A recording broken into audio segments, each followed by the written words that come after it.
Imunisasi adalah upaya pencegahan penyakit menular dengan memberikan vaksin, sehingga terjadi imunitas atau kekebalan terhadap penyakit tersebut. Sedangkan vaksin adalah jenis bakteri atau virus yang sudah dilemahkan atau dimatikan guna merangsang sistem imun atau kekebalan dengan membentuk antibodi di dalam tubuh. Antibodi ini yang akan melindungi tubuh di masa mendatang. Vaksin terbukti menyelamatkan anak-anak dari resiko tertular penyakit tertentu. Anak yang sudah divaksinasi mungkin terserang penyakit, meskipun penyakit tersebut timbul dalam bentuk yang lebih ringan dan berlangsung lebih singkat. Imunisasi sangat penting karena dapat mencegah risiko tertular dan terserang penyakit infeksi menular yang berbahaya yang dapat mengakibatkan kecacatan permanen dan bahkan kematian. Indonesia memiliki program imunisasi yang bertujuan untuk menurunkan angka kesakitan, kematian, dan kecacatan akibat penyakit yang dapat dicegah dengan imunisasi. Hal ini disesuaikan dengan Undang-Undang Nomor 36 tentang Kesehatan, yaitu setiap anak berhak memperoleh imunisasi dasar sesuai dengan ketentuan untuk mencegah terjadinya penyakit yang dapat dihindari melalui imunisasi. Imunisasi memiliki manfaat untuk anak dan bayi, yaitu melindungi tubuh dari serangan bakteri atau virus penyakit tertentu, mencegah tertular penyakit yang disebabkan bakteri atau virus tersebut, meningkatkan kekebalan tubuh terhadap penyakit-penyakit tertentu. Sedangkan bagi masyarakat, imunisasi bermanfaat untuk mencegah epidemi atau wabah penyakit menular tertentu, menekan biaya dan pengeluaran karena pencegahan lebih murah daripada pengobatan.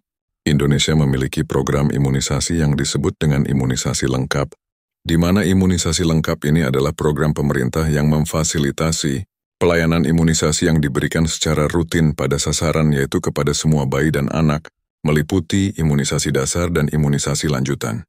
Imunisasi dasar adalah imunisasi yang diberikan untuk mendapatkan kekebalan awal secara aktif. Mencakup yaitu imunisasi BCG untuk pencegahan tuberkulosis, hepatitis B, polio, DPT-HB/HIB atau vaksin difteri, pertusis, tetanus, campak atau measles dan rubella atau MR. Sedangkan imunisasi lanjutan adalah imunisasi ulangan untuk mempertahankan tingkat kekebalan atau memperpanjang masa perlindungan booster. Diberikan pada anak umur di bawah usia 3 tahun, serta anak sekolah dasar. Imunisasi dasar lengkap diberikan pada bayi sebelum berumur 1 tahun atau 9-11 bulan, meliputi 1 dosis vaksin hepatitis B, 1 dosis vaksin BCG, 3 dosis vaksin DPT-HB/HIB, pentavalen, 4 dosis vaksin polio, dan 1 dosis vaksin campak dan rubella atau MER.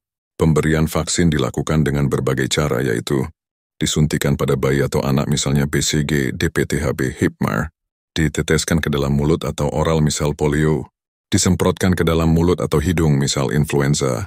Yang perlu diingat bahwa ada vaksin yang diberikan sekali seumur hidup yaitu BCG, dan ada yang perlu diberikan secara berkala, misal vaksin polio, DPT-HB/HIB, campaknya dan lain-lain, agar kekebalan tubuh terbentuk sempurna. Berikut ini adalah jadwal imunisasi dasar bayi di bawah usia 1 tahun. Dan ini adalah jadwal imunisasi lanjutan untuk anak. Setelah imunisasi dapat terjadi serangkaian gejala atau reaksi tubuh yang tidak diinginkan, yang dapat terjadi ringan maupun berat. Gejala ringan dapat berupa rasa nyeri, kemerahan dan pembengkakan di area tubuh. Respon sistemik dapat berupa demam, sakit kepala, lemas atau rasa tidak enak badan. Segera datang ke pelayanan kesehatan jika bayi atau anak memunculkan efek yang parah. Reaksi imunisasi tidak selalu terjadi pada setiap orang yang diimunisasi. Yang perlu diingat, vaksin tidak dapat digantikan dengan mengkonsumsi vitamin dan asupan gizi.